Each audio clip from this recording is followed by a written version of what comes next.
Hello everyone, আবারও new blog নিয়ে চলে এসেছি। আজ আমি যাচ্ছি ঈশ্বরচন্দ্র বিদ্যাসাগরের বাড়ি।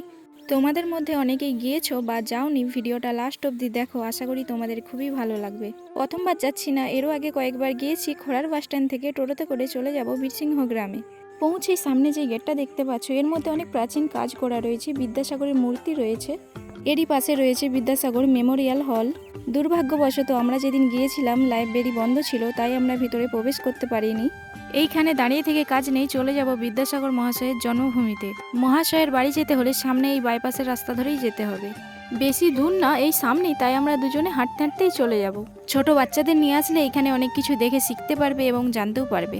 চলে এসেছি ঈশ্বরচন্দ্র বিদ্যাসাগর মহাশয়ের বাড়িতে। সামনে পাঁচিরের দেওয়ালেতে ভিন্ন ধরনের অনেক পেন্টিং রয়েছে। ভিডিওটি একটু বড় হয়ে গেছে কারণ ডিটেলসে তোমাদের অনেক কিছু দেখাবো। বাড়ির সামনে রাস্তার অপোজিটে বাচ্চাদের জন্য শিশু উদ্যান, একটি ছোট পার্কের ব্যবস্থা করা হয়েছে, যে এখানে বাচ্চারা এসে একটু খেলাধুলা করতে পারবে। আমি যখন আগেরবার এসেছিলাম তখন এই পার্কটা ছিল না, এখন এই নতুন হয়েছে। তোমাদের মধ্যে কে কে বিদ্যাসাগরের জন্মভূমি এসেছো অবশ্যই কমেন্ট করে জানাবে।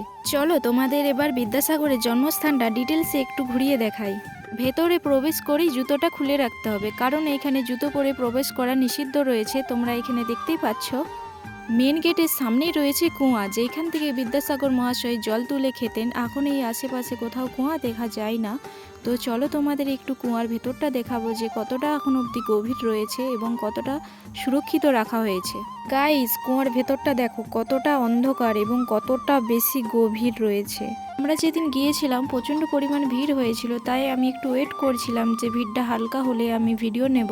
মেন গেটের ডান দিকে যাব, যেখানে বিদ্যাসাগর মহাশয় তার শিষ্যদেরকে টিউশনি পড়াচ্ছেন। এইখানে তার শিষ্যদেরকে নিয়ে কিছু মূর্তি করা হয়েছে, সেগুলো দেখে আসবো। আর ওই দিকে দেয়ালে পেন্টিংয়ে রয়েছে, প্রথমে যে ঘরটা পড়েছে সেই ঘরটার মধ্যে বিদ্যাসাগর মহাশয়ের অনেক মূর্তি রয়েছে, যে সকল কার্যকলাপ করেছেন। আর এখানে রয়েছে পিন পেরেক এবং উল দিয়ে একটা খুব সুন্দর পেন্টিং বানানো হয়েছে, তোমরা দেখতেই পাচ্ছ। আর এই দিকটাতে একটু বসে আরাম করার জন্য কিছুটা স্থান নিয়ে একটা জায়গা করা হয়েছে। দ্বিতীয় নম্বর যে ঘরটা পড়ছে, এই ঘরটার মধ্যে কেন চাবি দিয়ে আছে আমি জানি না, তবু জানলার ভিতর দিয়ে একটু উকি দিয়ে দেখলাম এইখানে একটা মূর্তি রয়েছে বিদ্যাসাগর মহাশয়ের এবং তার মাতার। আর এই সাইডের ঘরটার মধ্যে বিদ্যাসাগর মহাশয় যে সকল কাব্যগ্রন্থ লিখেছেন এবং কত খ্রিস্টাব্দে প্রকাশিত হয়েছে সেই সকল এখানে উল্লেখ করা রয়েছে, দেখতেই পাচ্ছ তোমরা। এরই সাথে এই ঘরটাতে বিদ্যাসাগর মহাশয়ের অনেক মূর্তি রয়েছে, সেগুলোর একটু বিবরণ দিয়ে দেব। এখানে আসলে দেখতে পাবে বিদ্যাসাগর মহাশয় বসে ল্যাম্পপোস্টের নিচে পড়াশোনা করছেন এবং বিবাহ চালু করেছেন, এই সকল কিছু মূর্তি দেখতে পাবে। আমি তো সব কিছুর বিবরণ দিতে পারবো না, তোমরা অবশ্যই আসো, এসে দেখে যাও। এই জায়গাটা খুব সুন্দর, আর এখানে আসলে তোমরা অনেক কিছু জানতে পারবে, শিখতে পারবে। আমাদের মধ্যে কেউ যদি আমার ভিডিও প্রথম দেখে থাকো তাহলে পেজটিকে ফলো এবং সাবস্ক্রাইব করতে ভুলো না কিন্তু। সামনে রয়েছে বিদ্যাসাগর স্মৃতি মন্দির।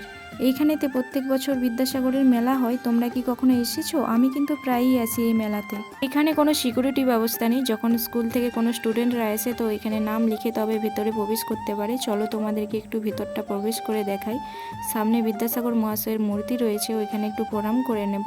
আর বিদ্যাসাগর মহাশয়ের বাম দিকে একটা দান বাক্স রয়েছে, তো তোমাদের মর্জি মতো তোমরা দান করতে পারো। এখানে স্মৃতি মন্দির কেন বলা হয়েছে, এখানে বিদ্যাসাগর মহাশয়ের অনেক জিনিসপত্র রয়েছে, যেগুলো তোমরা দেখতে পাবে। আর উপর দিকটাতে দেখো বিদ্যাসাগর মহাশয়ের ট্যাঙ্কি রয়েছে এবং এই কাঁচের আলমারিটার মধ্যে বিদ্যাসাগর মহাশয়ের অনেক ছবি রয়েছে, যেগুলো তোমরা আসলে অবশ্যই দেখতে পাবে। আমি দেখাতে চাইতাম, কিন্তু এই ভেতরে যে কাঁচের মধ্যে যে সকল ছবিগুলো রয়েছে না, সেগুলো ঠিকঠাক বোঝা যাচ্ছে না ক্যামেরার মধ্যে, তাই তোমরা সামনে আসলেই দেখতে পাবে। চলো তোমাদের একটু টাইমটা বলে দিই, কখন তোমরা আসবে। সকালের টাইমটা আমি জানি না, তবে এই বিকেলের দিকের টাইমটা আমি জানি।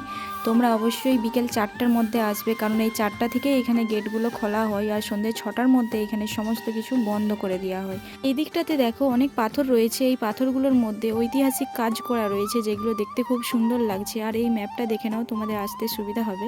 গেটের সামনে যেই পার্কটা ছিল বাচ্চাদের, সেখানে বাচ্চা ছিল না, তাই আমরা একটু গিয়ে মস্তি করে নিলাম। দেখতে বড় হয়ে গেছি কিন্তু মনটা বাচ্চাই রয়ে গেল। বিদ্যাসাগর মহাশয় যেই পাঠশালাতে পড়তেন এই দিক দিয়েই যেতে হয়, তো তোমরা গিয়ে দেখে আসতে পারো।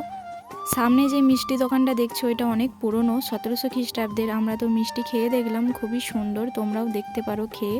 তারই সাথে সামনে ফুচকা বসেছিল, আর আমরা মেয়ে, তো মেয়েরা ফুচকা দেখলে কোনোদিনও নিজেদেরকে আটকাতে পারবে না, তাই চলে গেলাম ফুচকা খেতে। দুজনে অল্প পরিমাণে ফুচকা খেয়ে এবারে ফিরবো বাড়ি। আর এই যে সামনে দেখতে পাচ্ছ বিদ্যাসাগর স্কুল, তো এখন বাজে 5টা, তাই স্কুলও ছুটি হয়ে গেছে। বীরসিংহের সবথেকে বড় পার্ক বিদ্যাসাগর শিশু উদ্যান। তোমরা আসলে অবশ্যই এই জায়গাটা ঘুরে যেতে ভুলো না। এই পার্কে এখন অনেক কাজ বাকি রয়েছে, তাই এখনও কাজ চলছে। তা সত্ত্বেও এখানে বাচ্চাদের হালকা হালকা ভিড় জমেছে সন্ধ্যার টাইম বলে। শুধু বাচ্চারা কেন, এখানে অনেক বড়রাও রয়েছে। চারিদিকটা একটু তোমাদেরকে ঘুরিয়ে দেখাবো। তোমাদেরকেও অসংখ্য ধন্যবাদ আমার এই ভিডিওটা লাস্ট অবধি দেখার জন্য। চলো এবার বাড়ি ফিরবো। তোমাদের সাথে দেখা হচ্ছে আরও এক নতুন ভিডিও নিয়ে।